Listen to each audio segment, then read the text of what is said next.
Bénis toi le Dieu grand, le Dieu puissant, pour ce moment que tu es venu encore nous accorder. Sois élevé, sois exalté pour ton amour. Ton nom à toi est un nom glorieux. Ton nom est merveilleux. La Bible déclare que tu as reçu le nom qui est au-dessus de tous les noms et par ton nom tout genou fléchit. Père très saint, nous te disons merci, toi qui as accepté de porter un corps humain et tu es venu sur cette terre afin de nous sauver. Je te remercie encore, Père, toi qui es Dieu au-dessus de tous les dieux, celui-là qui ne change pas, celui-là qui est fidèle dans sa parole. Tu dis que pour l'amour de Sion, tu ne t'aideras point.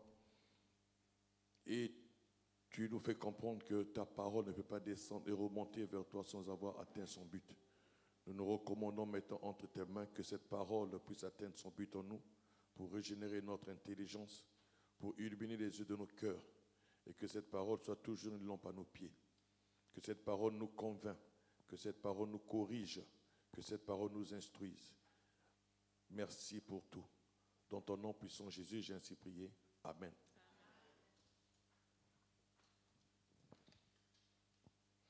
Je vous salue tous dans le nom de notre Seigneur et Sauveur Jésus-Christ. Que l'Éternel Dieu soit béni pour ce moment encore favorable qu'il est venu nous accorder. Je sais qu'aujourd'hui encore le Seigneur a quelque chose à nous dire. Et tout ce qu'il va nous dire, c'est pour notre bien.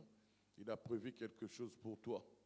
Bon, c'est probablement que tu es venu ici malade, ou bien tu as un souci quelconque, même si nous ne parlons pas de la guérison, même si nous ne parlons pas de la délivrance, même si nous ne parlons pas du travail, de l'argent, mais sache que la parole de Dieu est une sémence.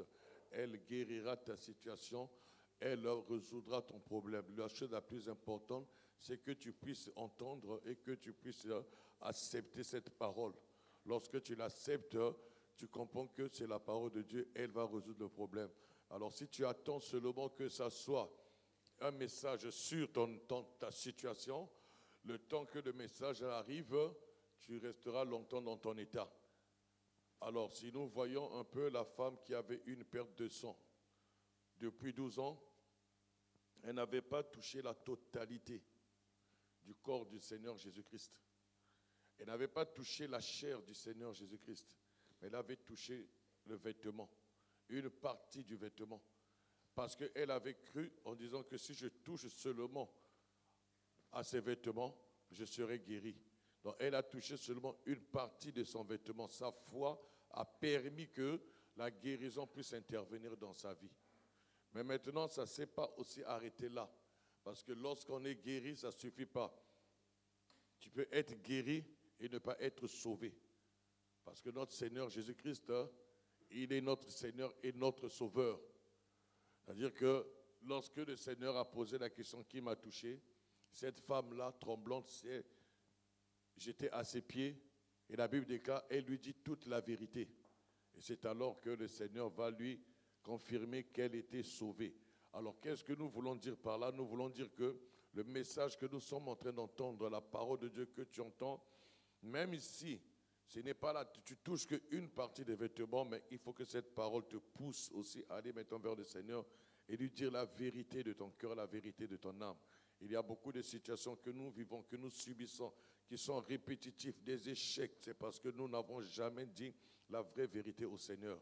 Le Seigneur veut que nous arrivions à une dimension, à lui dire la vérité de notre cœur, la vérité de notre âme, de nous exprimer réellement, ne pas cacher. Et je le dis souvent, il y a deux personnes qu'on ne peut pas mentir. C'est toi-même et Dieu. Tu ne peux pas mentir Dieu. Tu sais tout ce que tu as fait. Tu sais tout ce que tu fais. Et tu sais ce que tu as envie de faire tout à l'heure après le culte. Tu as déjà programmé quelque chose. Alors, Dieu sait. Mais la chose la plus importante, c'est d'arriver auprès du Seigneur et lui dire la vérité. Lorsqu'on n'arrive pas à dire la vérité au Seigneur, ce sont des échecs qui ne font que s'accumuler. Bien-aimés, les jours de l'avènement de notre Seigneur Jésus-Christ approchent, même s'il viendra dans 200 ans. Ce n'est pas grave, ce message sera toujours prêché. Mais n'oublie pas que l'espérance de vie, aujourd'hui, n'est pas la même comme au temps d'Adam. Cette espérance de vie n'est pas la même. Ça fait des siècles qu'on n'a plus vu des hommes, des femmes sur cette terre qui ont eu 400 ans. Ça fait quand même des siècles. Nous arrivons à entendre que telle personne a eu 110 ans. 115 ans, 117 ans. Mais il y a longtemps qu'on a entendu que telle personne a fait 400 ans, 600 ans. Qu'est-ce que je veux dire par là? C'est que si Jésus ne vient pas, mais la mort aussi est là. Donc la chose la plus importante, c'est que dis la vérité au Seigneur Jésus, parce que ta situation, il peut la changer facilement. Tu prends de l'âge, tu prends de l'âge, tu prends de l'âge, tu prends de l'âge. C'est bien, mais n'oublie pas qu'en prenant de l'âge, tu vieillis aussi. L'échec, ta situation difficile n'est que dû seulement à ta sincérité avec le Seigneur. Il y a certaines maladies que nous traînons, c'est dû à la sincérité. Mais plus tu dis rien, plus la maladie aussi prend de l'avance et va ronger ton corps. Peut-être c'est le problème de travail. Peut-être c'est le problème financier. Et qui est dur, tu ne comprends pas. Mais c'est quelque chose que Dieu a seulement bloqué. Mais il attend que tu ailles vers lui, que tu dises toute la vérité. Mais il t'a fait des signes, des prémices pour te montrer que regarde ce que j'ai fait, regarde ce que j'ai fait, et regarde ce que je peux faire aussi. Mais la seule chose, ouvre tout le monde ton cœur auprès du Seigneur et sois sincère. Et le Seigneur va débloquer beaucoup de choses dans ta vie. Et toi-même, tu seras surpris, tu comprendras maintenant que donc ce Seigneur-là, il est réellement ce qu'on m'a toujours dit. Tu verras, il débloquera beaucoup de situations. Mais si tu ne dis pas, la Bible déclare ce qu'il ferme, personne ne peut l'ouvrir. Donc si Dieu a fermé, tu vas plaider ta cause auprès de qui pour qu'on te l'ouvre? Ce n'est que Dieu lui-même. Donc les années passent, les années passent. Tu peux arriver à 60 ans, tu n'as jamais de fiche de paye. Et à chaque fois que tu vas déposer un dossier, on dit oui, mais par la suite, on ne t'embauche pas. Et les autres, on les embauche. Après, tu te rendras compte que tu seras à Pôle emploi. À Pôle emploi, avec un bébé que tu as vu naître. Toi, tu vas aussi chercher le travail. Lui aussi va chercher le travail. Toi-même, je pense que tu en auras honte. Qu'on le veuille pas. Et c'est alors que tu quitteras Pôle emploi, tu iras chez Pierre Emploi. Ah, tu as compris Pierre, hein? Tu iras chez Pierre Emploi. Et lorsqu'on va chez Pierre Emploi, c'est trop tard. Hein? C'est le mieux d'aller chez Paul. Parce que chez Pierre, de toute façon, tu ne sauras même pas comment est la pierre. Ah, tu as compris, hein? Ce n'est que ceux qui seront autour de toi qui connaîtraient la pierre. Et toi, tu ne la verras même pas. C'est que les années vont passer. Tu n'auras pas eu le temps de jouir d'une vie sur cette terre. Alors, il n'est pas dit que le chrétien doit vivre malheureux, non. Le chrétien doit vivre heureux. Nous devons vivre heureux sur cette terre. Mais ce qui fait que tu ne sois pas heureux sur cette terre, c'est que Dieu veut que tu ouvres ton cœur seulement. Que tu dises la vérité. Bien aimé, le malheur ne peut pas rester dans la vie du chrétien toute la vie. C'est impossible. Nous allons prendre nos Bibles. C'était une exhortation pour nous encourager, pour t'encourager à savoir que ton Dieu t'aime, il nous aime, il a des plans de bonheur pour nous et non des plans de malheur. Alors les plans de bonheur qu'il a pour toi, réellement bien aimé, c'est un plan que lui-même il s'est fait. C'est lui qui a fait ce plan-là. Alors prenons nos Bibles, nous allons continuer toujours dans notre message. Aujourd'hui, nous allons toucher un autre point. Si Dieu fait grâce, Matthieu 24. Je lirai le verset 4, verset 4, verset 5, et après je vais sauter pour prendre le verset 11 au verset 14.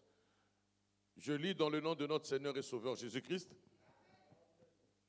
Jésus leur dit, prenez garde que personne ne vous séduise, car plusieurs viendront sous mon nom, disant, c'est moi qui suis le Christ, et ils séduiront beaucoup de gens. Verset 11. Plusieurs faux prophètes se lèveront et ils séduiront beaucoup de gens. Et parce que l'iniquité se sera accrue, la charité du plus grand nombre se refroidira. Mais celui qui persévérera jusqu'à la fin sera sauvé. Cette bonne nouvelle du royaume sera prêchée dans le monde entier pour servir de témoignage à toutes les nations. Alors viendra la fin. Nous allons prendre Romains au chapitre 16.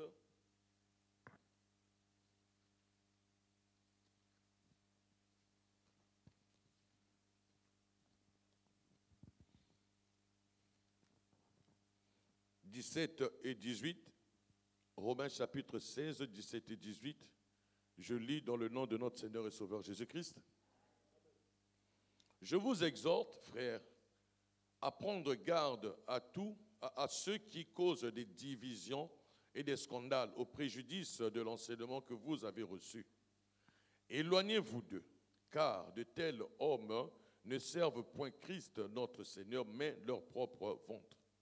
Et par des paroles douces et flatteuses, ils séduisent le cœur des simples. Nous allons prendre le livre de Philippiens.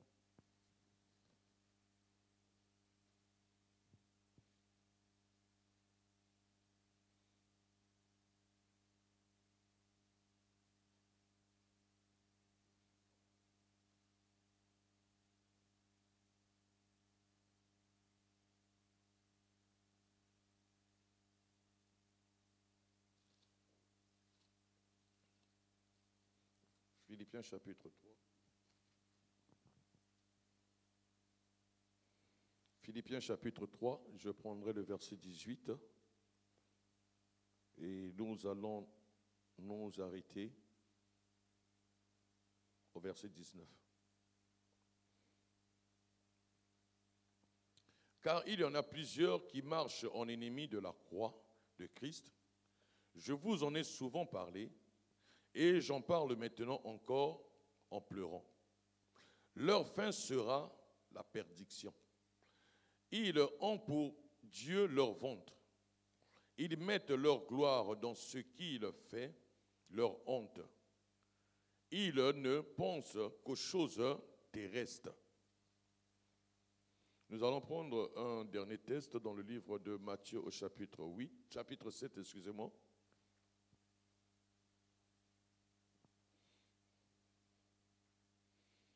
Matthieu chapitre 7, et je prendrai le verset 15. On va prendre 15, bon, on va s'arrêter même au verset 17. Et bon, vous pouvez lire la suite après. Je lis dans le nom de notre Seigneur et Sauveur Jésus-Christ. Gardez-vous des faux prophètes. Ils viennent à vous en vêtements de brebis, mais au-dedans, ce sont des loups ravisseurs. Vous les reconnaîtrez à leurs fruits. Cueille-t-on des raisins sur des épines ou des figues sur des chardons? Tout bon arbre porte de bons fruits, mais le mauvais arbre porte de mauvais fruits. Que Dieu bénisse la lecture de sa parole et que Dieu vous bénisse aussi et que l'Éternel, notre Dieu, nous soit vraiment favorable afin que nous ayons la capacité de pouvoir donner une explication dans ce dont nous sommes en train de parler. C'est très bien de rassembler les gens. C'est très bien de prêcher. C'est très bien d'être éloquent et d'expliquer des bonnes choses. Mais la finalité, ce que nous devons tous nous poser comme question, c'est pour quel but? Quel est l'intérêt? Pourquoi nous le faisons? Et pourquoi tu es aussi là? C'est là où se trouvent maintenant les difficultés que nous avons tous. Tous nous disons, nous voulons prêcher.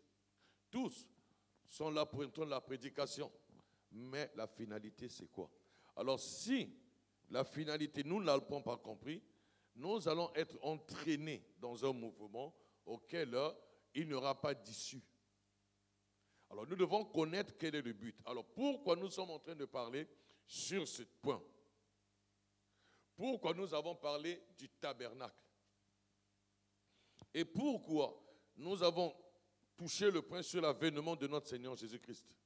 C'est pour en faire quoi et c'est pour aller où? Vous savez, aujourd'hui, c'est quelque chose que nous avons beaucoup remarqué, et nous remarquons que cela commence à rentrer aussi dans la vie de beaucoup.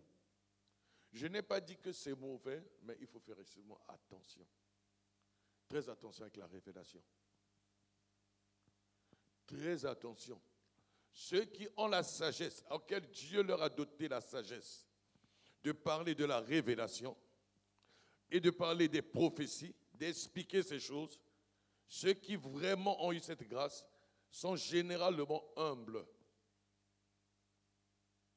Ceux qui ont eu cette grâce de parler de la révélation sont généralement humbles. Mais pourquoi ils sont humbles? C'est parce qu'ils savent que derrière la révélation, il y a un grand piège. Un piège énorme qui peut t'emmener même en enfer. Voilà pourquoi la majorité des serviteurs de Dieu auxquels Dieu a fait grâce de parler des révélations bibliques, ils sont humbles parce qu'ils savent que c'est un danger. C'est très dangereux, c'est un danger. Mais la majorité de ceux qui écoutent les prédicateurs, qui prêchent la révélation, ce sont ceux-là qui deviennent orgueilleux. Ils veulent que tout le monde les voie. Ils veulent paraître. Ils veulent montrer qu'ils connaissent. Mais bien même en réalité, ils ne connaissent pas. Avant de continuer, avant de rentrer dans le thème, j'aimerais donner une petite exhortation. Vous savez, lorsque vous voyez, lorsqu'on nous a parlé du tabernacle, le tabernacle, c'était comme ça.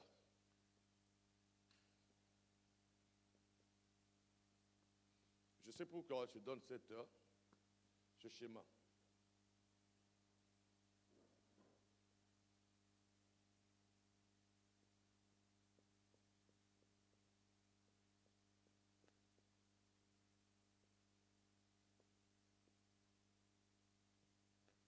Je vais bien m'expliquer dans ce que je suis en train de faire.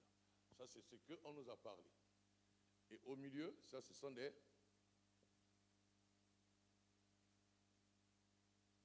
D'accord? Tout ça, ce sont des colonnes. Vous êtes d'accord avec moi? Hein? Et là aussi, c'est ce qu'on appelait, ça c'est la porte.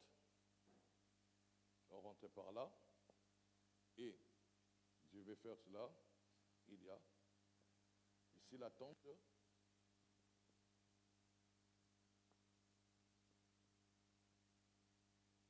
La tente d'assignation. Et qui était séparée. Ça fait le lieu. Très saint. Deux saints. D'accord? Je sais pourquoi je le dis. Si vous lisez bien, la tente d'assignation était faite avec des colonnes aussi.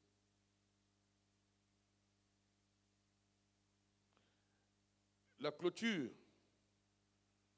du parvis était faite aussi avec des colonnes. Mais si vous lisez bien, vous remarquerez aussi que les mesures des colonnes de taille n'étaient pas les mêmes. Donc, tous sont des colonnes, mais tous, on ne les utilise pas au même endroit. C'est-à-dire que même cette parole que nous lisons, il y a certains versets qui parlent de certaines choses, mais on ne peut pas les déplacer pour en expliquer d'autres choses. Nous sommes en train de comprendre. C'est dans la folie de la révélation, celui à qui Dieu ne l'a pas accordé la grâce et qui veut paraître, risquera d'utiliser des versets là où il ne fallait pas utiliser. Alors maintenant, si tu ne sais pas que dans le bois d'acacia que tu es allé couper, il y a des bois qui vont servir de colonnes pour la tente d'assignation et des colonnes pour la clôture du parvis, tu vas prendre toutes les colonnes, tu mettras là. D'accord? Vous comprenez l'exemple là? Toutes les colonnes, tu vas les utiliser là, ça formera la clôture du parvis. Cependant, tu n'auras pas de tente d'assignation. Tu n'auras pas la tente d'assignation parce que la tente d'assignation aura besoin de colonnes. Est-ce que je me suis fait comprendre? De l'extérieur, les gens verront très bien que ça, c'est le tabernacle. Mais sauf que le tabernacle, il ne sera pas tabernacle complet. Ils ne verront que la clôture de la tente d'assignation. Mais ils ne verront pas la tente d'assignation en elle-même.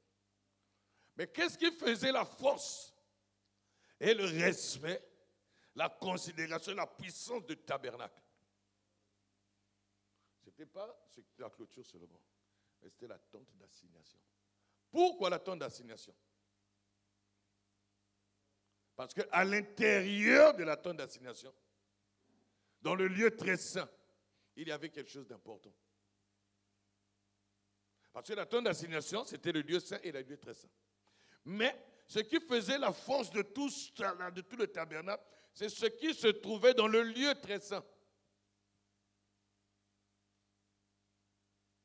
Mais si ce qui était dans le lieu très saint était ôté, c'est alors que ça ne devait rien faire. L'ennemi ne peut pas avoir peur.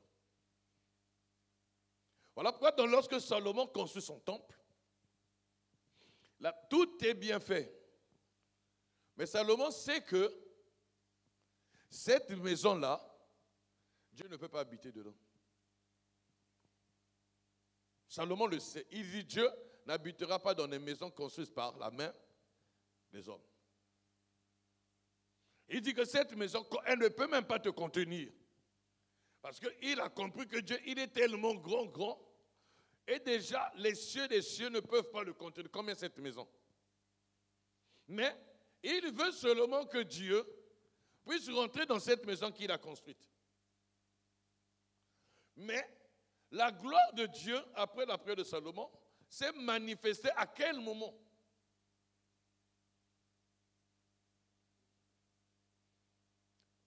Ça s'est manifesté à quel moment?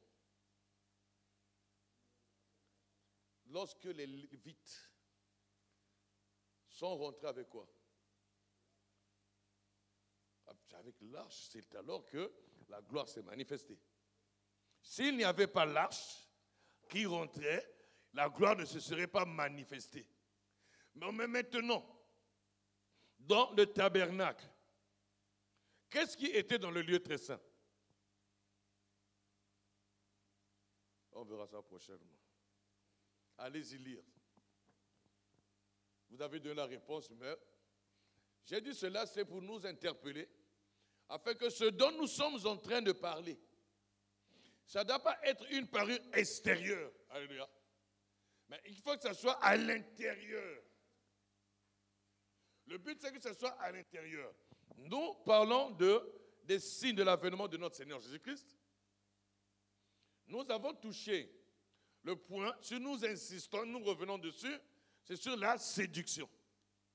Et nous avons compris que la séduction ne peut pas être véhiculée comme ça. La séduction, elle est véhiculée par des humains. Donc, il y a des humains qui vont venir avec un langage de séducteur. Donc, ces humains, on peut dire qu'ils ont été possédés. Et dans l'esprit qui se trouve en eux, ils viennent pour séduire. Mais lorsqu'ils viennent pour séduire, ce n'est pas pour nous faire du bien, mais c'est pour nous détruire. Pour nous détruire, pour nous humilier, pour nous empêcher de voir la gloire de Dieu. Si tu regardes très bien dans ta propre vie, il y a des choses qui te sont arrivées, des choses que tu as eu à faire, que tu n'avais peut-être pas l'intention de le faire, mais c'est passé par des séducteurs. Ces hommes sont venus, ces personnes sont venues avec des belles paroles. Et tu as cru que ces personnes-là devaient réellement résoudre ta vie, faire des bonnes choses dans ta vie, mais au moment où tu ne t'y attendais pas, ils t'ont lâché.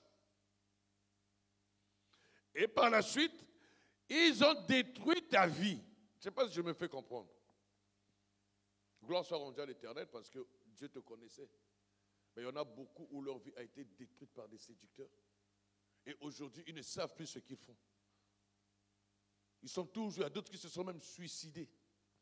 Parce que lorsqu'ils se souviennent encore de ce qui leur est arrivé dans le passé, pour qu'ils disent, mais ce n'est pas possible. Parce qu'il y a eu un séducteur qui est passé. Mais le séducteur, lorsqu'il vient, il ne vient pas dans ma vie parce qu'il m'aime.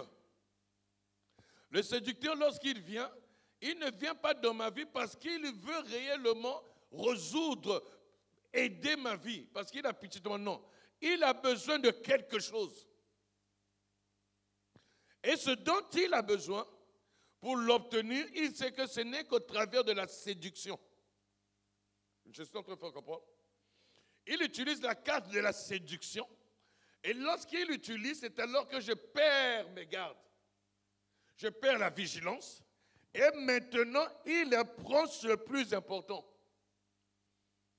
C'est là son travail. Le travail du séducteur. Mais maintenant, le Seigneur Jésus nous dit, prenez garde d'être que personne ne vous séduise.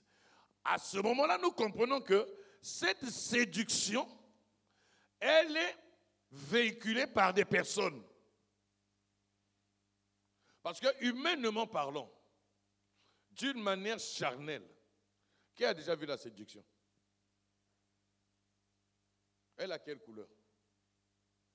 Je me suis fait comprendre. Elle est où? Elle a quelle forme? Tu la vois, la séduction charnelle. Mais sauf que la séduction, elle possède une personne. Et cette personne-là devient ce qu'on appelle un séducteur. Mais avant que cet esprit ne le possède, il n'était pas séducteur. Donc il devient maintenant séducteur. Voilà pourquoi le Seigneur Jésus dit, prenez garde que personne ne vous séduise. C'est que ce sont des personnes qui viendront avec un esprit de séduction pour nous séduire. Mais ils vont nous séduire pourquoi? Parce qu'ils savent qu'au-dedans de nous, il y a quelque chose de précieux. Et il faut qu'eux, ils récupèrent cela. Alors, comme à la base, ce sont des gens qui sont des voleurs, donc ils utilisent cette chose pour venir voler seulement, comme le Seigneur dit, qu'il ne vient que pour voler. C'est ça le diable. Il ne vient pas pour être mon ami, mais il utilise une phase de séduction. Alors la séduction se manifeste aussi par une forme de distraction. Tout cela pour que je perds mes gardes, je perds ma vigilance, et à ce moment-là, l'ennemi peut facilement me troubler afin que mes regards ne soient plus dirigés vers ma véritable rémunération. Alors maintenant, le Seigneur Jésus dit, plusieurs viendront, car plusieurs viendront sous mon nom disant, c'est moi qui suis le Christ. Ils séduiront beaucoup de gens. Alors à ce moment, nous comprenons que tous ceux-là qui viendront, ce ne sont que ceux-là qui sont des séducteurs. Mais ils vont venir sous le nom de notre Seigneur Jésus-Christ. Voilà, le Seigneur dit, prenez garde que personne ne vous séduise. Donc ceux-là qui viendront, ce ne sont que des séducteurs. Mais ils vont utiliser le nom de Jésus, en utilisant le nom de Jésus avec but de séduire. De nous séduire, c'est tout. Mais ils vont nous séduire pourquoi? Afin que nous perdions la notion de notre héritage. Voilà pourquoi nous avons lu ce texte. Cet homme, il regarde les païens. Il voit comment les païens sont. Il voit comment sont les enfants des païens. Ils sont vraiment potelés. Bon point. Mais à la base, ce sont des païens. Un païen n'a pas la crainte de Dieu. Donc, il les voit, il regarde comment est-ce qu'ils sont. Ce sont des gens qui mangent bien. Dans nos jours, on peut dire que ce sont des gens qui mangent 3-4 fois dans la journée. Le matin, c'est le petit déjeuner. Vers 10h30, 11h, pause café. Midi 30, 13h, c'est le repas de midi, vous voyez. 16h, goûter. 19h30, 20h, souper. Dîner, tout. Vous voyez. Donc les enfants mangent bien. Et ils voient ces enfants, ils voient comment est-ce qu'ils vivent. Ils ne vont pas à l'école à pied, en voiture. Ils voient comment ces enfants-là sont chez eux. Comment on prend soin d'eux. Lorsqu'il y a la fermeture du pantalon ou bien de la chemise qui est cassée, c'est la poubelle. Mais maintenant, qu'est-ce qu'il dit à Asaph? Il dit, il a envie de vivre comme eux. C'est-à-dire que ce mouvement-là, la manière à laquelle il a vu les païens, ça l'a séduit. Donc ça a tenté à le séduire. Il a dit, s'il avait envie de vivre comme eux, ça l'a tenté. Il a dit, non, moi aussi j'ai envie que je sois comme ça. C'est-à-dire, Il dit non, je ne veux pas. Je ne voudrais pas trahir ma race. Ça, c'est l'attitude du chrétien. L'attitude du saint. Bien-aimé, je vous dis la vérité. Si tu n'as pas cette attitude-là, tu n'as pas cette conviction, tu seras emporté. La Bible dit, en ce qui concerne les élus, dit si cela était possible. Ça, c'est la condition de l'élu. Mais celui qui n'est pas élu, cela est possible qu'il soit emporté. Alors maintenant, Asaph, lui, dit non, je ne trahirai pas ma race. C'est-à-dire que la Bible déclare, il nous a pris des ténèbres et nous a emmenés à son admirable heure. Nous qui n'étions pas un peuple, il a fait de nous. Et aussi, mais lorsque Asaph dit je ne trahirai pas ma race, il parle de quelle race? De la race des élus. C'est que l'élu ne peut pas trahir sa race. Mais la séduction, elle sera là. La séduction ne peut pas aller loin de l'élu. La séduction, elle est venue pour l'élu. Voilà pourquoi lorsque Jésus parle, il parle à ses disciples, donc à ses élus, si vous me permettez l'expression, pour leur faire comprendre que personne ne vous séduise. Plusieurs viendront en mon nom, mais ça ne sera pas moi. Et il dit, ils séduiront beaucoup de gens. C'est que le fait de séduire beaucoup de gens ne veut pas synonyme de dire que là où ces gens-là sont, c'est là où est Dieu. Il dit, ils viendront sous mon nom. C'est qu'ils utiliseront le nom de Jésus, mais ça ne sera pas lui. Le point auquel nous sommes en train de toucher, nous voulons chercher par la grâce de comprendre comment sont les vrais et les faux selon la grâce que Dieu nous donne. Personne ne pourra, je ne sais pas, mais tout dépend de la grâce de Dieu, détailler à la lettre de A, comme on le dit à Z, comment est réellement un faux serviteur. Il y a certains à qui Dieu leur a fait grâce. Mais selon la grâce que Dieu nous donne, nous allons détailler le peu que Dieu nous donne afin que chacun de nous aussi sache que c'est comme ça est le faux. Maintenant, nous voyons clairement qu'il dit, ils viendront sous mon nom. Donc, maintenant, lorsque nous lisons le livre de Matthieu au chapitre 7, ce que nous avons lu tout à l'heure, le Seigneur Jésus dit ceci, gardez-vous des faux prophètes. Ils viennent à vous en vêtements de brebis. Mais au-dedans, ce sont des loups ravisseurs. Donc c'est que ces séducteurs, ils viennent avec des vêtements de brebis. Est-ce que c'est bon? À ce moment-là, nous comprenons que les brebis ont des vêtements. Les brebis ont des vêtements. Parce que vous n'avez pas vu des chiens avec des vêtements. Donc c'est que les brebis aussi ont des vêtements. Parce que là, il dit, il viendra à vous en vêtements de brebis. Mais au-dedans, ce sont des loups ravisseurs. C'est que ces hommes-là auront la capacité de se confectionner des vêtements de brebis. Une fois ayant confectionné ces vêtements de brebis, ils peuvent maintenant venir au milieu des brebis. C'est que les brebis ont des vêtements. Lorsque le Seigneur rencontre Pierre, il lui pose la question, m'aimes-tu? Pierre dit, oui, je t'aime. Il lui dit, paie mes brebis. Pose encore la question, m'aimes-tu? Il dit, oui, je t'aime. Paie mes agneaux. Il dit, m'aimes-tu? Il dit, ah, Seigneur, tu sais toutes choses. Tu sais que je t'aime. Paie mes brebis. C'est que pour paître les brebis, il faut que tu les fais sortir de la bergerie. C'est ça, non? Tu vas les emmener pour aller manger. Mais il faut les habiller pour qu'ils aillent en chemin. Parce que lorsque nous voyons des chiens ici, il y a des chiens où il y a des vêtements qui sont confectionnés pour les chiens. On les leur porte. Mais ce chien qui a porté ce vêtement, lorsqu'il voit l'autre en train de se balader sans vêtement, il va l'appeler qui?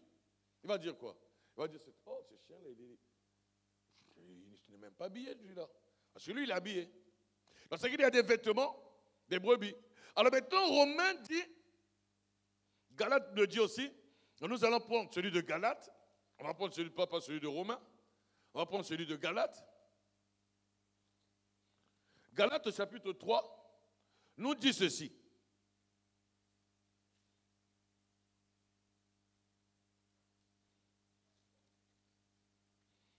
Vous tous, verset 27, vous tous qui avez été baptisés en Christ, vous avez revêtu Christ.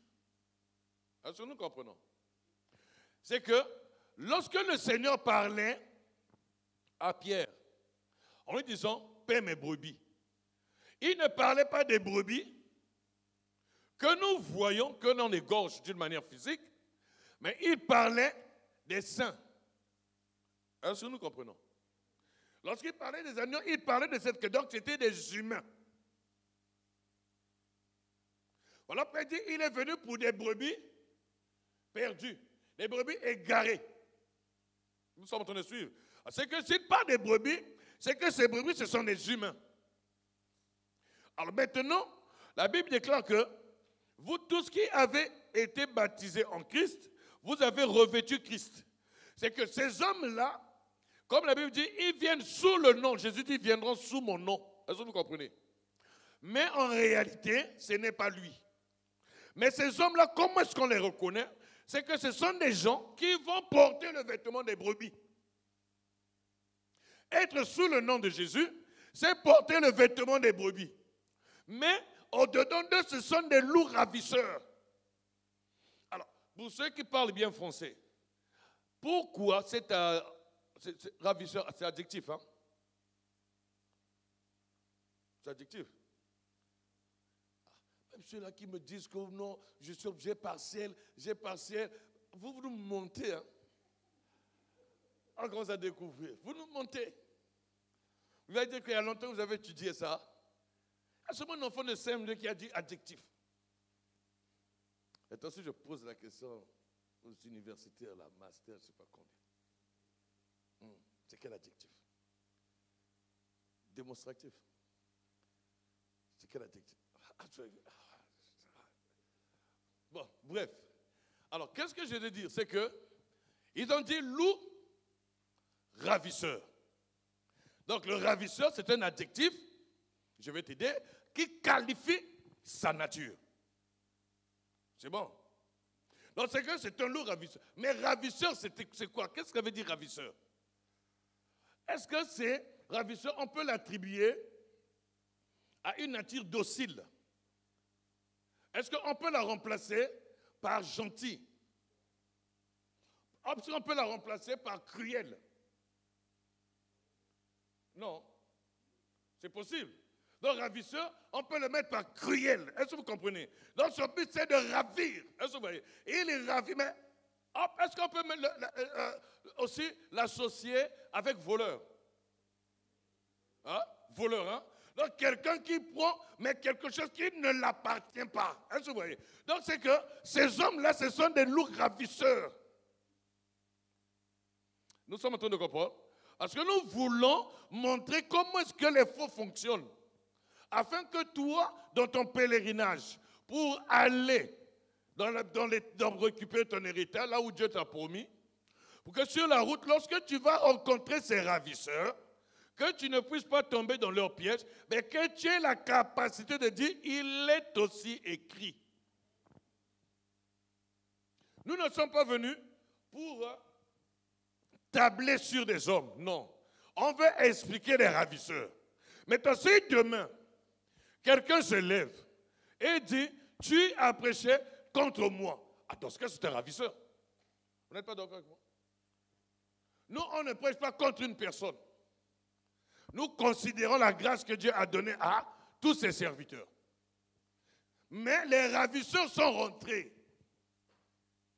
Mais nous voulons interpeller le peuple de Dieu. Parce que tout serviteur de Dieu, tout ministre, tout unique du roi, qui marche avec l'Esprit de Dieu, être d'accord avec moi. Tel que je suis en train de prêcher, ceux qui même me suivent en ligne sont d'accord avec moi. Parce que c'est ce qu'eux aussi ils font. Quoi? Interpeller le peuple de Dieu à prendre conscience, parce que dans le travail que nous sommes en train de faire, les lourds ravisseurs sont rentrés. Donc nous voulons maintenant les démasquer, afin que le peuple de Dieu le sache, que cela c'est un lourd ravisseur. Mais le lourd ravisseur, il a porté le vêtement des brebis. Ce n'est pas son vêtement. C'est le vêtement qui est attitré aux brebis. Mais quel est ce vêtement? C'est Christ. Est-ce que vous comprenez? C'est Christ. Mais maintenant, la Galate nous dit, vous tous qui avez été baptisés en Christ, vous avez revêtu Christ. Mais c'est que ce vêtement que nous avons porté, c'est Christ. Mais eux aussi, ils mettent ce vêtement. Mais il y a un secret encore profond. Pour celui-là qui est réel une brebis, doit savoir. Parce que le ravisseur vient pour détruire la brebis. Mais la brebis doit savoir, comme nous tous, nous sommes qui avons été baptisés en Christ, nous avons revêtu Christ, nous devons savoir qu'il n'y a plus de... maintenant, il n'y a plus de juifs, ni grecs. Est-ce que vous voyez?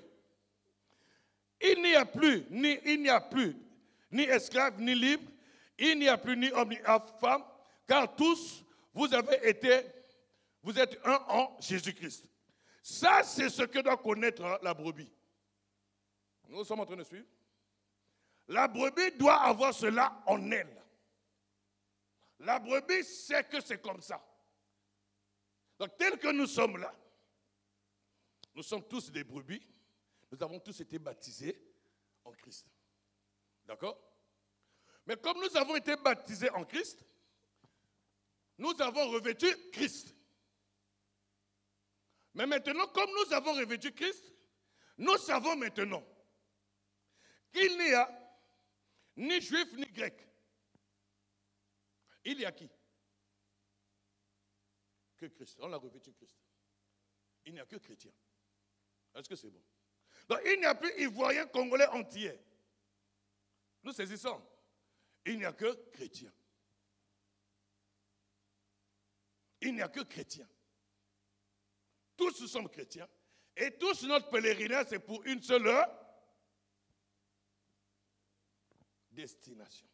Romains dit quoi? Suivant. Romains dit, je vous exhorte, frères, à prendre garde à ceux qui causent des divisions et des scandales au préjudice de l'enseignement que vous aviez reçu. Il dit, éloignez-vous d'eux. Alors maintenant, nous avons compris que tous ceux qui sont baptisés en Christ ont revêtu Christ. Tu es d'accord avec moi? Le loup ravisseur, lorsqu'il vient, il se met à revêtir quoi? Il se met à revêtir les vêtements d'agneau, de brebis. Maintenant, nous avons un bien-aimé ministre qui est venu nous prêcher. Il a mis le thème amour, d'accord? Il a prêché sur l'amour. Il a dit l'amour, quoi tout, l'amour ne soupçonne rien, l'amour excuse tout, l'amour pardonne. Toute l'assemblée a dit Amen. Tout le monde a dit Amen. Parce qu'on a compris que tous nous sommes vêtus des vêtements de brebis. Mais maintenant, moi je suis là aussi, je dis que je suis serviteur de Dieu, je suis un vêtement de brebis. Et maintenant, je fais ce qu'on appelle visite pastorale.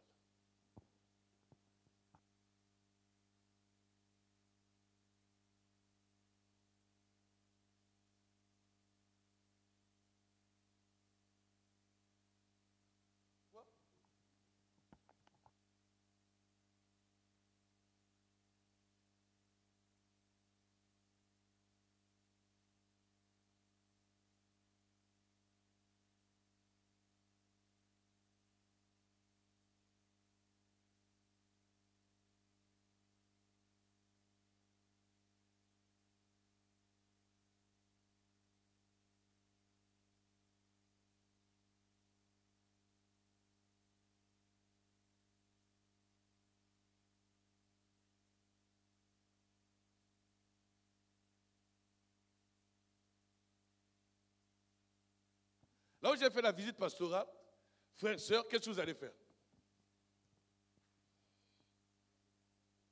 La visite pastorale, j'ai faite parce que je suis vêtu de vêtements de brebis. Mais Romain dit, je vous exhorte, frères, à prendre garde à ceux qui causent des divisions et des scandales. Mais maintenant, Galate dit, vous tous qui avez été baptisés en Christ, vous avez revêtu Christ. Maintenant que nous avons revêtu Christ, il n'y a ni juif ni grec. Mais moi, je vois la sœur. J'ai dit, ma sœur, tu sais, dans cette église-là, ils n'aiment pas les Centrafricains. Non? Ils chantent toujours en congolais, et puis ils sont toujours entre eux. La sœur a revêtu Christ. Elle vient ici pour qui? Est-ce qu'elle a besoin de savoir congolais Centrafricains? Elle a besoin de Jésus. Maintenant, elle doit discerner. Celui-là, il a porté les vêtements de brebis. Est-ce que nous comprenons? Il a porté les vêtements de brebis. Ce n'est pas une brebis, c'est un loup ravisseur. Pourquoi? Parce que ici, cet homme-là cause des divisions. Est-ce que nous sommes en train de comprendre? Il cause des divisions, il cause des scandales. Maintenant, moi, je dois fuir. La Bible dit, éloignez-vous d'eux. Parce que je suis en train de causer des scandales. Parce que ce que nous devons parler, c'est Jésus. Mais comme je suis loup, en plus ravisseur, je n'ai fait que porter les vêtements de brebis. Et dans les vêtements de brebis que j'ai dit, lorsque je viens, oh shalom toute l'assemblée des saints, oh shalom mon frère, est-ce que vous voyez? C'est beau maintenant. Shalom. Que la paix du Seigneur soit avec vous. Amen. On aime bien ça. Ça fait quelque chose dans la chair. On dit, lui là, ah non, Dieu parle avec lui. Le prédicateur arrive, il n'a même pas commencé à prêcher. Il n'a même pas commencé à prêcher. Les gens sont là. Les chanteurs sont en train de chanter. Il prêche, il fait les tatatatata. Ce n'est pas mauvais maintenant. Le peuple n'a pas envie d'entendre les tonnerres. Est-ce que nous comprenons? Tu es en train de prêcher, tu parles en langue. Tu es en train de prêcher, tu parles en langue, tu parles. Non, le peuple a besoin quand il parle de Jésus. Le tonnerre, c'est toi lorsque tu es avec Dieu. Nous, on entend seulement les tonnerres. Lorsque toi, lorsque tu descends, nous, on ne peut plus entendre les tonnerres. Tu dois nous donner l'explication de ce que tu entends. Pourquoi tu viens encore nous parler des tonnerres? Alors que tu es là. Déjà, on sait que lorsque tu étais avec Dieu, Dieu te parlait, nous, on entendait des tonnerres. Maintenant que tu es venu, tu veux encore nous parler des tonnerres. Mais nous, finalement, quel est notre rôle? Alors, vous voyez maintenant les scandales, comment ça rentre? Il porte un vêtement des brebis. Alors maintenant, il va dire aux frères, tu sais frère, ton ethnie est une ethnie au milieu de les gens, ils n'aiment pas cette ethnie. Hein. Et déjà, tu vois dans cette assemblée, oh là là, et tous ceux qui sont dans la majorité, ne sont que des génocidaires comme leur président de ton pays. Vous voyez comment est-ce qu'on emmène les gens dehors? Le scandale. Quitte cette assemblée. Mais lui, il est venu connaître ses problèmes politiques. Est-ce qu'il est encore dans ce problème d'ethnie? Il est encore dans ce problème. Son problème, c'est le royaume. Alors, ce genre de prédication, ça crée le scandale. Ça crée la division. L'autre va voir la soeur, ma soeur, tu sais que tu chantes bien. Ta place n'est pas dans cette assemblée. Déjà, cette assemblée, on ne t'aime pas. Tu n'as pas remarqué la dernière fois que tu as chanté, ton volume était plus petit, les autres, leur volume était en haut. Elle va voir que 2 fois ça fait ça. Après, elle va dire, ah, donc c'est vrai. Mais toi, ah oui, tu es la dernière fois. Mais toi, tu penses que ce que je te dis, c'est faux. Mais ce que je te dis, c'est la vérité. Elle dit, ah bon, je vais observer. Elle dit, ah, mais tu n'as pas remarqué, attends, je vais te dire une chose, ma soeur. La soeur Sandrine. C'est qui c'est qui a la table de mixage? Oh non, c'est le frère Prudent, c'est lui, oui. Mais la soeur Sandrine, c'est qui? C'est la petite soeur de sa femme, non? Oui, mais voilà. Toujours son micro est en haut. Et le tien est en bas. Il faut quitter l'église là. Est-ce que vous voyez? Alors que ceux qui sont en train de faire ça, ils n'ont pas de préjugés. C'est la technique. On n'a pas d'ingénieur de son ici. On apprend selon la grâce de Dieu dans l'État. Alors maintenant, la personne va te dire, elle sait, c'est un loup ravisseur. Est-ce que vous voyez comment les reconnaître? Mais on ne va pas rentrer seulement dans les détails où tous les humains connaissent. Il faut rentrer dans les détails où eux, ils viennent en bas. Parce qu'ils portent le nom de Jésus. Ils viennent avec des vêtements de brebis. Mais en dedans d'eux, ce sont des loups ravisseurs. Ils viennent pour créer la division, les scandales. Mais qui vous a dit que dans l'église, les gens ne peuvent pas se chamailler? C'est la personne qui vous dira que tel qu'on est là, non, terre là. Il n'y aura pas de malentendu, des contradictions. La personne t'a menti. La seule chose, c'est de l'éviter. Mais si ça arrive, réparer. Ne pas dormir avec. Ne pas donner occasion au diable. Ne pas donner une occasion pour pécher. Ça peut arriver. Mais le loup ravisseur, qu'est-ce qu'il fait? Lorsqu'il arrive, oh frère Roski, ça va? Mais qu'est-ce qui se passe encore entre toi et le frère Willy?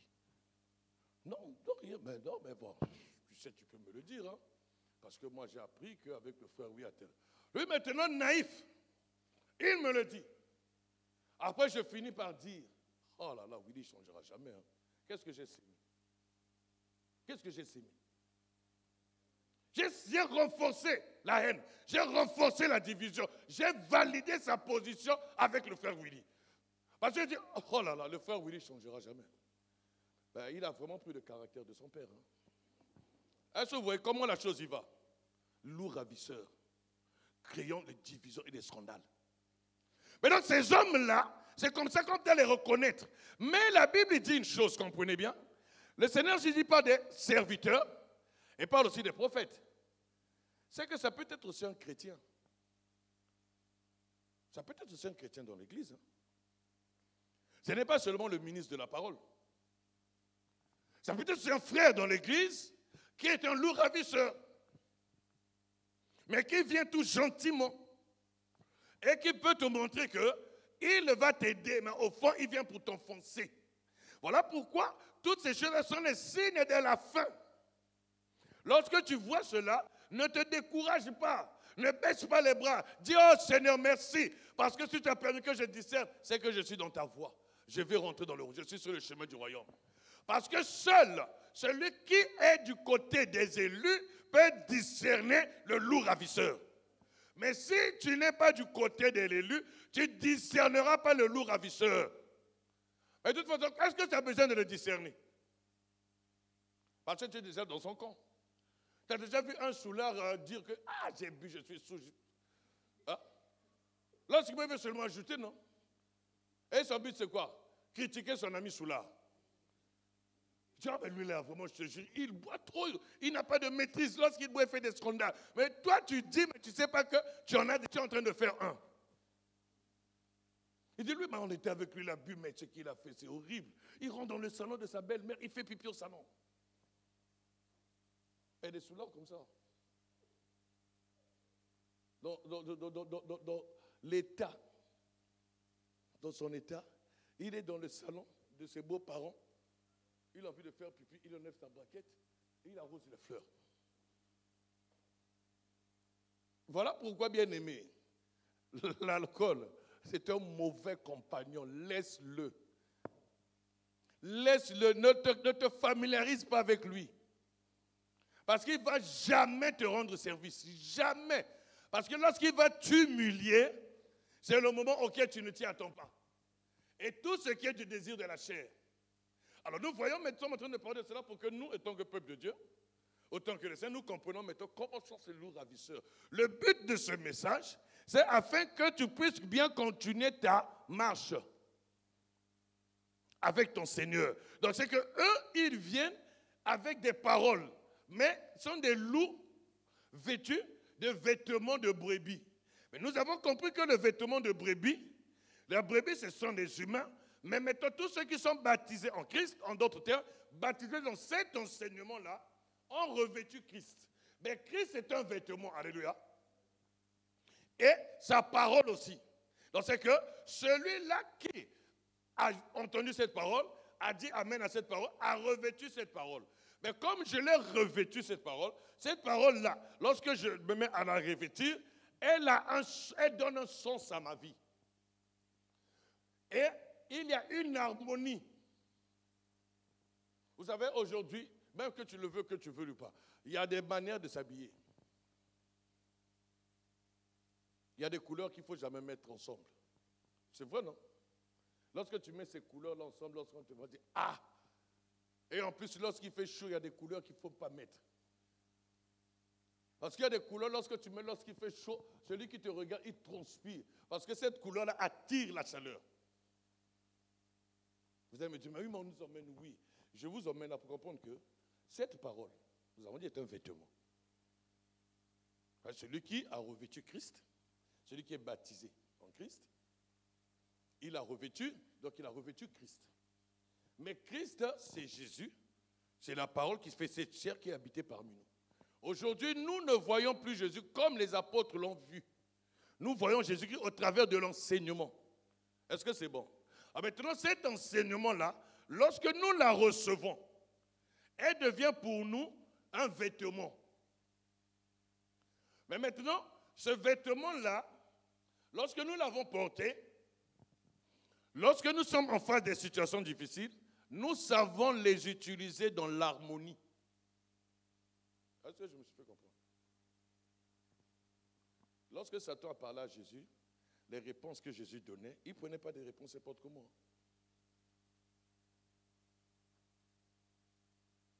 Lorsque Jésus a dit telle chose, il n'a pas dit Dieu a créé le monde. Est-ce que je me fais comprendre? Mais il sait que c'est Dieu qui a créé le monde. Lorsque Satan a dit telle chose, Jésus n'a pas dit, oh, tu ne sais pas que c'est Dieu qui t'a créé. Jésus ne lui a pas dit ça. Il utilisait une parole, Jésus arrivait à lui dire, il est aussi écrit. Parce que ce que le loup ravisseur emmène comme enseignement, il faut que j'ai la parole. Pour lui dire aussi, il est aussi écrit. Mais si la parole, je ne l'ai pas, bien, mais il me sera difficile de répondre. Voilà pourquoi il viendra détruire ma vie. Il est mieux, bien aimé, lorsque je n'ai pas l'écriture, même si j'ai la conviction, que je dise, je ne te crois pas. Mais je te l'ai dit, c'est lui. Bon, moi, je sais que tu as dit, mais moi, je ne te crois pas. Laisse-moi le temps d'aller lire. Je vais voir si ce que tu me dis est réellement biblique. Est-ce qu'il n'y a pas une autre parole qui contredit ce que tu dis? Parce que je n'ai pas la conviction de croire à ce que tu dis. Mais poliment. Et la personne aussi se méfiera de toi parce que la personne, moi, je suis un loup ravisseur, mais j'ai comme l'impression que cette brebis-là ne veut pas quitter la bergerie. Hein. Pour que je dois quitter la bergerie, quitter le troupeau, pour que je puisse maintenant l'égorger et la tuer. Parce qu'elles sont que tu lui fais comprendre que tu ne le crois pas. Mais nous, qu'est-ce qui se passe? C'est que nous sommes emportés par tout vent de doctrine. Partout où nous emmène, nous partons. Mais nous n'avons pas la capacité de rester assis et de chercher à comprendre. Mais est-ce que ce qu'on dit là, c'est la vérité? Parce que les loups ravisseurs utilisent des tests, utilisent tout. Alors si nous lisons le livre de Tite, nous allons voir le conseil que Paul donne à Tite. Il lui donne un conseil. Là, maintenant, on va voir ceux qui lisent la Bible. On pas de Tite, là. Regarde sur mon table de matière, tu vas trouver. C'est pas grave, c'est pas grave. Nous tous, on était passés par là. Il arrive des moments aussi, nous aussi, parfois, on cherche, on parle comme ça. Mais comment je ne vois pas ça? Après, on retourne aussi dans la table de matière. Ok, Tite, chapitre 1. Alors, nous allons prendre que le verset 9, d'accord? Que le verset 9, si tu peux lire de 1 à 9, ça t'aidera pour avoir une idée. Mais tant que tu as vu Tite, si ce soir tu peux lire tout le livre de Tite, ça sera aussi bien. Et après, tu vas lire Philémon. Alors, Tite, chapitre 1, le verset 9 dit ceci. Attachez-vous à la vraie parole, telle qu'elle a été enseignée. Comprenons. Le Seigneur dit, la Bible dit tel que le bien-aimé l'écrit, mais moi j'aime souvent dire le Seigneur. Parce que pour moi je dis que la parole, toute la Bible là, est inspirée par Dieu. Attachez attaché à la vraie parole telle qu'elle a été enseignée, afin d'être capable d'exhorter selon la saine doctrine et de refuter les contradicteurs. Comprenons. Alors, là, c'est Paul qui donnait un conseil. À titre, il parlait, mais maintenant, j'ai voulu prendre ce test-là, parce qu'il y a des points que nous allons essayer d'utiliser. Il fait comprendre que l'ancien, il parle de l'évêque ce qui da tête dans l'église. Mais lorsqu'on le prend, voici les caractéristiques, ses qualités. Il doit être hospitalier, modéré et tout ça. Mais l'évêque doit être aussi qui? Donc l'ancien, l'évêque, il doit être attaché à la vraie parole. D'accord? Alors c'est comme nous aussi, nous devons être attachés à la vraie parole telle qu'elle a été enseignée. La manière à laquelle la parole a été enseignée, il faut que moi aussi je sois attaché à cette parole. Alors maintenant, Pierre dit qu'il y a des gens mal affermis qui tordent le sens de la parole, des lettres de Paul, mais en tordant le sens d'une lettre, ils tordent toute la parole, tout l'évangile. Est-ce que nous sommes en train de comprendre? Donc lorsque quelqu'un se met à tordre un verset, que personne ne te trompe, il a tordu tout le contexte de la pensée biblique. Mais lorsque quelqu'un te mène un enseignement qui est tordu, alléluia, et que toi tu as dit amen, toute ta vie est maintenant tordue. Parce que le fait d'accepter un verset faux, d'accepter quelque chose ce qu'elle t'enseignait, et de dire amen à ce qui est faux, c'est tout le sens de toute l'écriture qui est tordue maintenant. Donc toute ta vie est tordue. Voilà pourquoi un chrétien ne doit pas dire amen à n'importe quoi. Ne dis pas amen à n'importe quoi. Il y a amen et donner sa tête. Parce qu'aujourd'hui, les gens aiment bien toucher leur tête. Non, avoir dire amen à n'importe quoi et donner sa tête. J'ai souvent donné cet exemple. Ces chrétiens de Béret connaissaient que Paul était serviteur de Dieu. Ils le savaient. Ils n'avaient pas besoin qu'on leur dise. Ils savaient que Paul était serviteur de Dieu. Mais le jour où Paul prêche, ils examinent ce qu'il dit. Parce qu'ils n'ont pas besoin, ils n'ont pas envie que leur vie soit tordue. Un homme peut prêcher, peut dire quelque chose que tu n'avais pas saisi. Peut-être tu as comme l'impression de ce qu'il a dit. Ça on dirait vrai. Hein? Non, attends, je vais encore vérifier. Ce que je respire, que je vais vérifier. Et le temps que tu vas vérifier, tu vas dire, oh, il a raison. Gloire à Dieu. Mais tu vérifies aussi, tu trouveras qu'il n'a pas raison. Parce qu'on ne vérifie pas les Écritures seulement parce que c'est Matthieu, tu dois rester dans Matthieu. Jésus dit, la loi, les prophètes ont parlé de moi.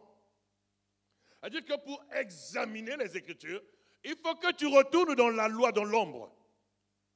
Tu dois examiner de là-bas et tu reviens à Jésus. Mais si tu restes que là, c'est là où il y a le piège.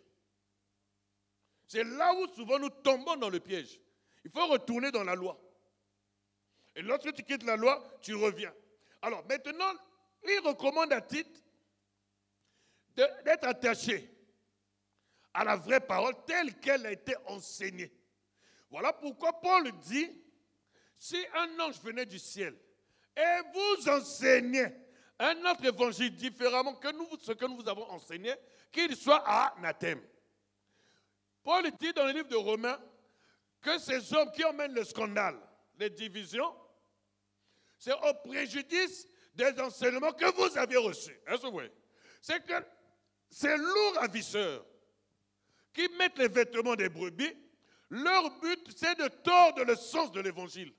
Ils ne viendront pas en nous emmener la vraie parole, mais ils nous emmèneront des évangiles tordus, mais bien faits. Parce qu'à la base, ces hommes-là sont des éloquents. Ils savent convaincre. Alors, maintenant, il dit, afin d'être capable d'exposer, d'exhorter, afin d'être capable d'exhorter selon la saine doctrine. Vous savez, aujourd'hui, je l'ai dit, et je le dis, il y a beaucoup de chrétiens qui ne connaissent même pas des points sur la saine doctrine. Mais ils sont chrétiens. Vous voyez maintenant que, est-ce que c'est la faute des frères ou bien des sœurs? Non, c'est la faute des ministres. Mais comme les ministres, eux, c'est le titre qui les importe, ils ne toucheront pas les points sur la saine doctrine, parce qu'eux-mêmes aussi, la saine doctrine est en train de les condamner sur beaucoup de choses. Je ne sais pas si je me suis fait comprendre. Mais comment tu vas te parler de la saine doctrine? Il dit qu'il faut mener une vie de chasteté, mais lui-même, le pasteur, il ne vit pas de vie de chasteté. La saine doctrine qui dénonce l'impudicité, lui-même, le pasteur, il est impudique. Vous êtes sûr qu'il va prêcher la saine doctrine? Il ne va plus prêcher ça. Il va toucher certains points de la saine doctrine qui l'arrangent. Mais nous devons connaître un peu la saine doctrine, parce que c'est ça notre code de la route. Et la saine doctrine est plus enseignée. Beaucoup de chrétiens ont des problèmes à cause de ça. Un chauffeur qui ne connaît pas le code de la route, il fera que faire des accidents. C'est au prix de sa vie, vrai ou faux? Ou bien il va en prison. Parce qu'il ne connaît pas le code de la route. Et dans notre vie chrétienne, spirituelle, si tu ne connais pas le code de la route qui est la saine doctrine, c'est au prix de ta vie, de ton âme. Tu peux mourir de ton salut. Satan peut te tuer ou bien t'emprisonner et faire de toi son agent. Comme beaucoup ne connaissent pas la saine doctrine, même connaître quelques éléments de la saine doctrine, c'est alors que l'ennemi les a utilisés et a fait d'eux des proies et de ses agents. Est-ce que vous voyez? Donc, eux, ils s'opposent à la saine doctrine, ils crient contre la saine doctrine, mais ne sachant pas ce que c'est que la saine doctrine. Parce qu'on leur a seulement demandé de crier. Vous n'avez pas lu ça? Et même ils ne savent même pas pourquoi il faut crier. Et parce qu'on a dit, ah, la déesse est en danger. Alors tout le monde a fait quoi? A crié. Et même ils ne savent même pas comment crier. Mais les vraies personnes qui sont derrière le système savaient pourquoi ils leur demandaient de crier. C'est qu'aujourd'hui, il y a beaucoup de gens qui parlent. Et même ils ne savent pas pourquoi ils parlent ici. Mais les vraies personnes vêtues de peau de vêtements de brebis savent pourquoi ils les exposent. Mais ces personnes-là, lorsqu'ils arrivent au milieu de nous, ce sont des gens qui vivent, qui aiment beaucoup les débats de contradiction. Voilà pourquoi Paul le dit à Timothée, afin d'être capable d'exhorter selon la saine doctrine et de refuter les contradicteurs. Aujourd'hui, il y a des gens qui aiment beaucoup les débats de contradiction. Si vous remarquez bien, c'est ce qui se passe maintenant. Des débats où les gens parlent de certaines choses qui se rendent compte que, mais la personne rentre seulement dans un débat, parfois tu poses la question, ça va, mais est-ce que ça s'édifie aussi? Des débats qui mènent à la contradiction. Et comme nous sommes devenus des fans de YouTube, de l'Internet, et ce n'est que des débats comme ça, mais peut-être pose maintenant la question à la personne. Tu as fait combien de temps avec YouTube? Oh, je suis resté là pendant 3 heures, 4 heures. Bon, dis-moi, tu as lu la Bible? Si tu avais lu la Bible, tu aurais compris. Et toi, explique à la personne, bon, tu m'emmènes un débat dans la contradiction, prenons les Écritures, tu expliques maintenant à la personne, c'est là où elle comprend. Mais tout le temps, là, tu as laissé ton âme être entraînée dans des choses futiles. Parce que nous nous intéressons à des choses inutiles. Mais là, il dit que nous devons être capables. Est-ce que vous voyez? Bien, mais c'est toi aussi, ma soeur. Être capable de refuter les contradicteurs. Bon, maintenant, tu vas me dire ce que tu dis, bon, il faut que tu sois capable, mais pasteur, je serai capable comment? Moi, je veux que, il faut qu'on ait une formation. Tu parles de la doctrine, il faut qu'on ait des enseignements sur la saine doctrine pour qu'on connaisse tout ce qui est la saine doctrine. Vous êtes tous d'accord avec moi? Qui ne veut pas ça?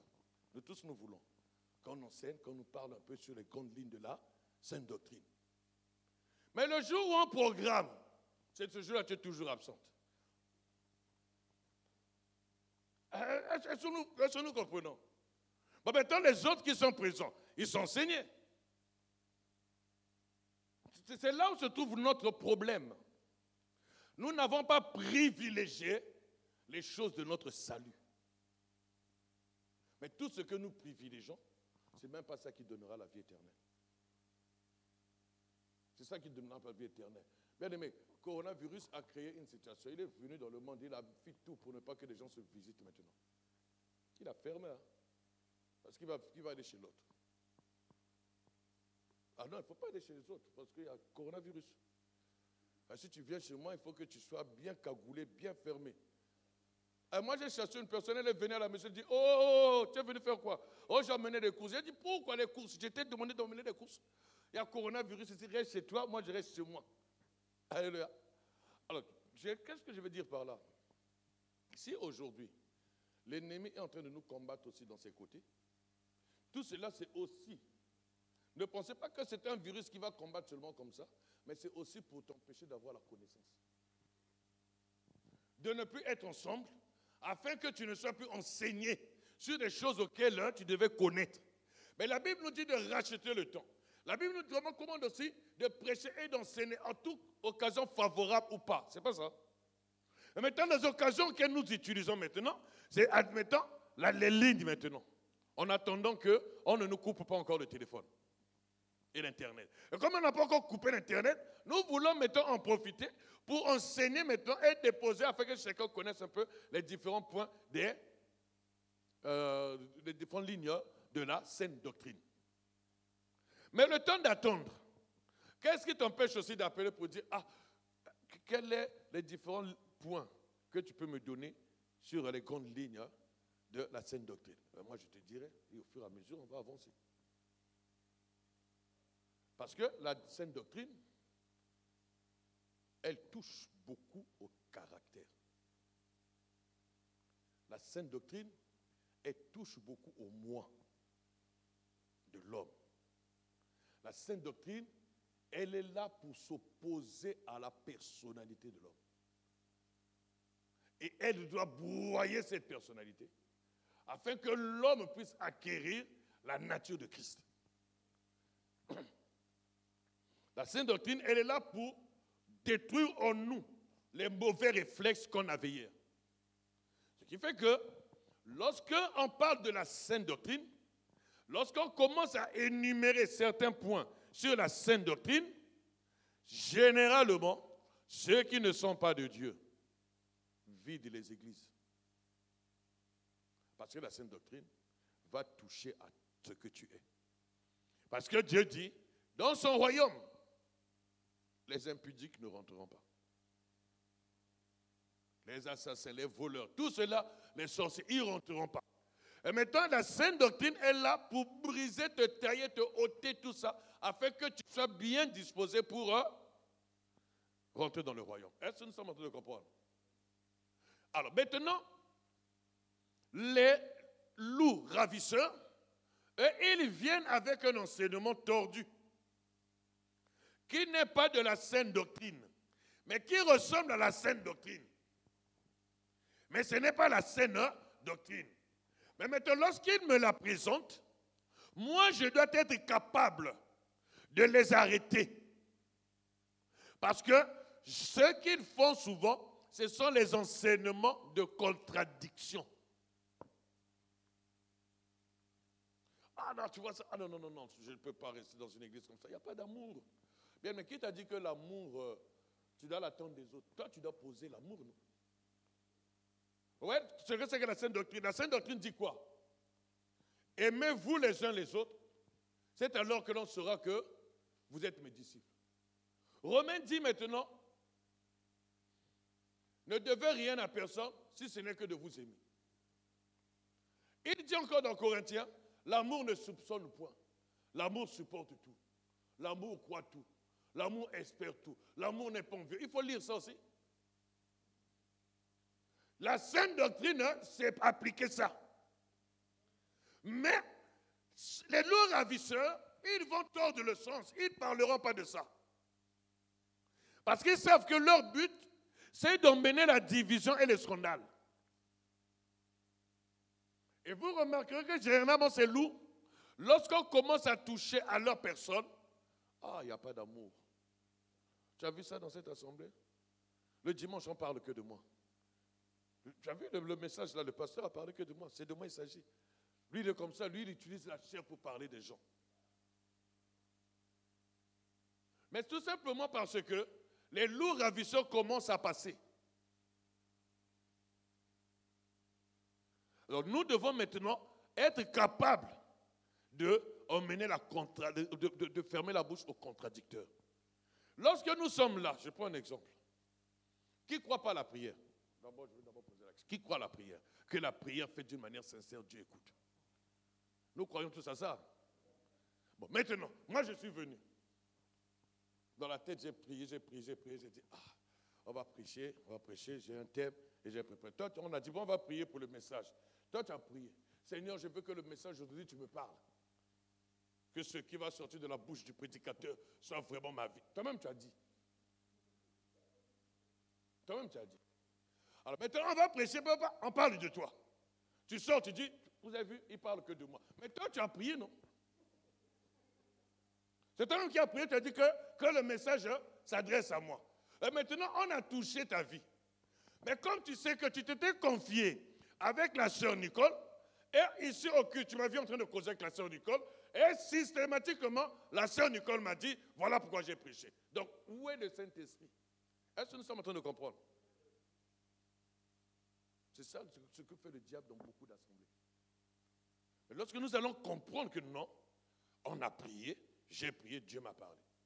Mais comme l'amour croit tout, qu'est-ce que j'ai à soupçonner Nicole qu'elle a dit ça au pasteur, au prédicateur avant le message? Si Nicole a dit, gloire à Dieu, et c'est parce que Nicole a dit, le prédicateur a touché ce point, c'est que Dieu voulait me parler. À quel moment on va arriver dans cette dimension? Mais tout cela, si nous n'arrivons pas à voir les contradicteurs, à les fermer leur bouche, parce qu'il y en a nombreux. Là, je ne pourrais pas citer certains trucs sur les contradicteurs, parce qu'ils aiment bien des choses qui poussent les gens à se révéler, à se rébeller. Là, il dit, les enfants deviendront rebelles à leurs parents. Mais pour que la rébellion soit renforcée, mais il faut qu'il y ait les contradicteurs. Ce n'est pas ça. Si les contradicteurs ne viennent pas, si les gens qui sont spécialistes pour semer la contradiction, s'ils n'y sont pas, comment les gens deviendront rebelles? Il faut quelqu'un qui vient emmener quelque chose qui va contredire telle pensée, qui va contredire telle chose, afin que les gens puissent se révolter. Et ça devient une rébellion. La Bible dit une chose. Nous allons bientôt finir là. Les gens, dans les derniers temps, les gens aimeront le plaisir plus que Dieu. La Bible a dit, aimeront le plaisir plus que Dieu. Mais comme les gens vont aimer le plaisir plus que Dieu, ce sont les signes de la fin. Alors maintenant, citer un peu quelque chose qui parle de plaisir. Lorsque tu es devant la télévision en train de zapper, ce n'est pas un plaisir. C'est un plaisir, non? Tu te mets devant la télévision, tu as mis la 1, tu as mis la 2, tu as mis la télé, tu regardes, tu veux changer, je mets Côte d'Ivoire. Tu regardes toute la télé Côte d'Ivoire, tu finis, allez, tu mets encore l'autre. Tu mets encore l'autre. Donc toutes les chaînes, tu as mis Kin, je ne sais pas quoi encore, l'autre télévision Kin, tu as encore mis. L'autre chaîne, tu as encore mis. Ah non, tu dis non, je ne suis pas. Tu veux regarder aussi Centrafrique. Tu mets Bangui. Tu finis Bangui, tu mets Brazzaville. Après, tu veux regarder les chaînes des pays d'outre-mer. Tu tournes par tout le monde entier. Tu avais commencé tu t'es réveillé à 9h. Donc tu as commencé, bon, soyons gentils, à 10h30. Et après, il est quelle heure? 18h30. Là, je suis encore gentil. Alors maintenant, tu as fait quoi? Tu as lu combien de versets? Ce n'est pas un plaisir. Elle dit, les gens aimeront le plaisir plus que Dieu. Suivez bien ce qu'on va dire. Alors, le fait d'être polygame, 3 femmes, 4 femmes, ce n'est pas un plaisir. Les gens vont aimer ça. Le fait d'être polyandrie, ce n'est pas un plaisir. C'est un plaisir. Il y a des femmes aussi qui aiment ça. Ça existe. Si le mot existe, c'est que la pratique existe. Ce n'est pas seulement dans le mari. Je te dis polyandrie, tu as 2 copains. Tu es avec Étienne, tu es avec Zacharie. C'est polyandrie. Ça veut dire on ne s'est pas marié, mais tu es avec Pauline, avec Viviane, avec l'autre, la Thérèse. Tu es un polygame. C'est que tu commences déjà à te former dans la polygamie. Lorsque tu vas te marier, tu seras aussi un polygame. Donc les gens aimeraient le plaisir plus que Dieu. Toi, tu ne peux pas t'en passer de la bière. Tous les jours, un verre de vin. Tous les jours. Tu sais quoi? Tu aimes le plaisir plus que Dieu. Je vous ai compris. Mais maintenant, lorsque moi je vais prêcher, pour dire non, vous savez, il ne faut pas trop toucher à ça, les frères. Laissez les gens venir, Dieu fera le travail. Lorsque le frère va toucher l'ivrognerie, il faut le laisser avec l'ivrognerie. Dieu n'aime pas ça. Après, je dis non, frère, il faut laisser un peu ces choses. Les gens, Dieu va faire le travail. Mais je fais quoi? Je mets les gens dans des conditions de plaisir, non? Je les pousse à aimer le plaisir plus que Dieu. Mais lorsque tu vas prêcher comme ça, que la Bible déclare, restez tel que vous étiez lorsque le jour où le Seigneur vous a rencontré. Tu étais polygame, reste polygame, mon frère. Ce n'est pas un problème. Si tu veux encore en ajouter, rajoute. Ah, ma soeur, ce n'est pas un problème. Ça, c'est les hommes qui le disent. Dans le ciel, c'est l'âme. Ça, c'est le corps. Il ira sous terre. Je ne touche pas au péché. Je laisse les gens faire ce qu'ils veulent. L'essentiel que tu as reçu Jésus. Bien aimé.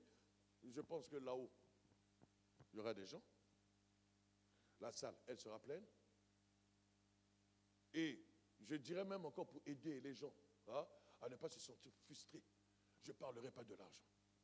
Je parlerai de rien. Mais comme parce que je prêche là, les gens se sentent à l'aise de toute catégorie, toute forme de classe sociale.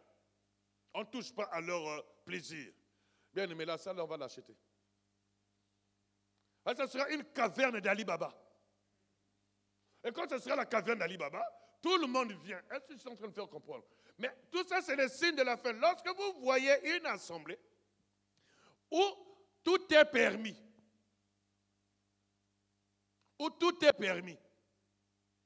c'est qu'en réalité, Dieu n'est pas là. Même lorsqu'on vous dit, oui, mais nous sommes au temps de la grâce. Vous savez, les gens aiment bien ça. On est au temps de la grâce. Bien aimé, je l'ai expliqué. On ne peut pas parler de la grâce sans comprendre la loi, parce que la loi a parlé. Jésus a dit quoi? La loi, les prophètes, les psaumes ont parlé de moi. On parlait de lui. C'est ce qu'il a dit. Donc tous, ils ont parlé de Jésus. Et maintenant, il dit aux gens, ce n'est pas moi qui vais vous juger, mais c'est Moïse. Parce que vous n'avez pas cru en ce qu'il a dit. Parce que Moïse parlait de moi. Ça veut dire que la loi, les prophètes parlaient de Jésus. Mais pour arriver à Jésus, il faut parler du passé. Dans le passé, comprendre Jésus dans la loi. Et maintenant, comprendre, lui, il est la grâce. Et nous sommes au temps de la grâce. Bien, mais lorsque tu rentres aussi dans la grâce, c'est alors que dans ce temps de grâce, tu as aussi la capacité de bien l'adorer si tu as compris la loi. Tu auras la capacité de l'adorer. Tu auras la capacité de le célébrer. Alors, nous sommes en train de toucher ça pour que chacun voie un peu comment ces loups ravisseurs viennent. Mais ils sont vêtus de vêtements de brebis. En d'autres termes, ils utilisent la parole. Mais moi, mon travail, c'est qu'il faut que j'arrive à la dimension de pouvoir les faire taire. Mais si je n'arrive pas, et si je ne m'éloigne pas d'eux, bien, mais ce sont eux qui vont m'avaler. Et Jésus se retrouve quelque part, il parle. Vous savez, Jésus avait l'habitude de beaucoup parler. Ben, il y a des choses qu'il disait, les gens ne comprenaient pas. Et même nous, si on comprenait, si le Saint-Esprit n'était pas venu, on n'aurait jamais compris. On peut se poser la question, il prenait ces histoires-là où? Il vient, il raconte une histoire. Ah, il y avait une femme. Elle avait un problème. Elle est allée voir un juge. Ce juge-là, il ne craignait pas Dieu. Oh. Lui-même, il dit qu'il ne craignait pas Dieu. Le juge aussi ne le craignait pas. Il dit qu'il avait brillé. C'était un juge impitoyable. Il était dur. Et la femme allait pour lui demander qu'il paie la cause contre son adversaire, sa partie adverse. Mais le juge ne voulait rien savoir. Mais la femme insistait, elle insistait, elle insistait, elle insistait. Et dans cette insistance, le juge a compris qu'il fallait céder. Vous voyez maintenant? Et ça a été cédé. Et maintenant, Jésus clôture. Quelle est ta conclusion, Jésus? Il dit oui. Moi, je vous l'ai dit pour vous montrer comment est-ce que vous devez prier avec insistance. Parce que si vous priez avec insistance, votre Père Céleste, il va vous le donner. Il va dire, d'accord, ouais. Mais il dit une chose après. Il dit un secret Ça, ce secret-là, bien aimé, c'est là où je vais te dire. Je vais finir par ce secret-là. Ce point-là. Il dit quelque chose après. Mais la Bible dit aussi, avant que je rentre là, la Bible dit, l'Esprit de Dieu rend témoignage à mon esprit que je suis fils de Dieu. Alléluia. Jésus même, il dit que mes paroles sont esprit et vie. Donc la parole que Jésus disait, c'est aussi l'esprit. Alors maintenant, lorsqu'il finit, il dit, je vous dis une chose très importante. Il dit,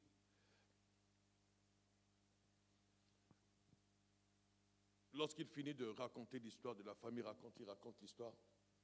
Après, Jésus dit une chose. Et Dieu ne fera-t-il pas justice?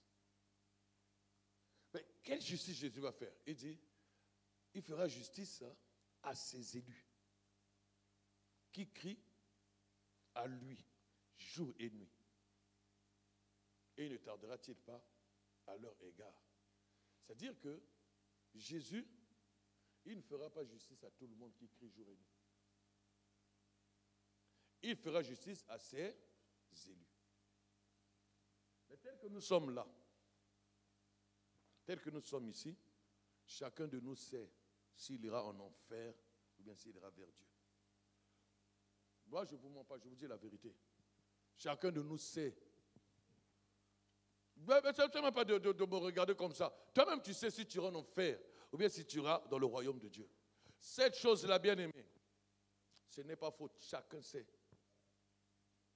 Chacun sait. Mais il y a des moments où je me pose la question lorsque les gens disent que oui, il a la sorcellerie inconsciente. Parfois, je ne crois pas. Comment inconsciente? Bon, on laisse tomber. Maintenant, je continue. J'ai dit la dernière fois, il y a deux personnes qu'on ne peut pas mentir. C'est toi-même et Dieu. Toi, tu sais ce que tu fais, non? Tu connais, parce que la conscience de l'homme est une lampe que Dieu a mise dedans de lui. Donc, toi-même, tu sais ce que je fais, ce n'est pas bon. Toi-même, tu sais. Bien, mais quel est celui-là qui va voler au grand jour dans un magasin avec une bonne conscience, normale? Vous avez déjà vu ça? Si ce n'est qu'un fou. Mais un homme conscient, il ne va pas dans un magasin, il vole. Quand on le voit, non, il est obligé de se cacher. C'est que sa conscience lui dit ce que tu fais n'est pas bon. Vrai ou faux? Donc c'est que ma conscience sait. Voilà pourquoi j'ai dit chacun de nous sait s'il ira en enfer ou bien s'il ira. Parce que si on dit appelons Jésus, Jésus vient aujourd'hui. On ne peut pas adorer encore. Lorsqu'il peut te dire on ne peut pas adorer encore, ce n'est pas qu'il veut adorer. Il veut tout simplement te dire ne l'appelle pas encore, moi je ne suis pas encore prêt. Parce que l'Esprit de Dieu rend témoignage à mon esprit que je suis fils de Dieu. Et les paroles de notre Seigneur Jésus sont esprit et vie. Ici, Jésus dit ceci. Et Dieu ne fera-t-il pas justice à ses élus? C'est-à-dire que l'élu de Dieu, c'est celui-là qui est parti des ténèbres que Dieu a emmené à son admirable lumière. Mais l'élu de Dieu ne crie pas auprès de Dieu une fois par jour. Moi, ce n'est pas moi qui ai dit, hein? C'est le chef des élus. Il dit, et Dieu ne fera-t-il pas justice à ses élus qui crient à lui jour et nuit? Bien aimé, comment tu peux jamais crier jour et nuit? Si tu n'arrives pas à crier auprès de Dieu jour et nuit, c'est toi-même, tu sais que tu n'es pas élu. Ce n'est pas moi qui dis, c'est la Bible. Même si tu me regardes avec gros yeux pour me dévorer, bien aimé, c'est la Bible qui a dit. La Bible a dit, ces élus qui crient à lui jour et nuit. Donc celui qui n'arrive pas à crier auprès de Dieu jour et nuit, lui-même il sait qu'il n'est pas élu. Mais merci de ta présence parce que ça nous donne un peu la forme dans l'église. Pour qu'on voit qu'on est un peu nombreux. Mais si ce n'est pas le cas, bien aimé, tu dois comprendre que maintenant change de position. Change de position commence jour et nuit. Jour et nuit. En dehors des heures où l'on se rencontre en ligne, que toi-même tu saches que jour et nuit, commence à prier jour et nuit, parce que Jésus vient bientôt. Je ne voudrais pas intimider, faire peur, mais si nous touchons ces points-là, c'est que Dieu veut aussi que tu puisses mettre à cœur, parce que tu pourras aussi rencontrer les faux. Les faux, ils ne viennent pas seulement attaquer le pasteur. Parce que lorsqu'ils viennent chez le pasteur peut dire aussi, il est écrit. Mais ils vont souvent vers les brebis, parce qu'ils ne sont pas vêtus de vêtements, de tuniques, de des sacrificateurs. Vous avez lu, non? Des vêtements des brebis. Mais ils ne portent pas des vêtements du souverain sacrificateur. Nous allons nous arrêter là. Je pense que tu as compris. Donc ils viennent toujours comme des petits brebis pour nous détruire. Que Dieu nous bénisse.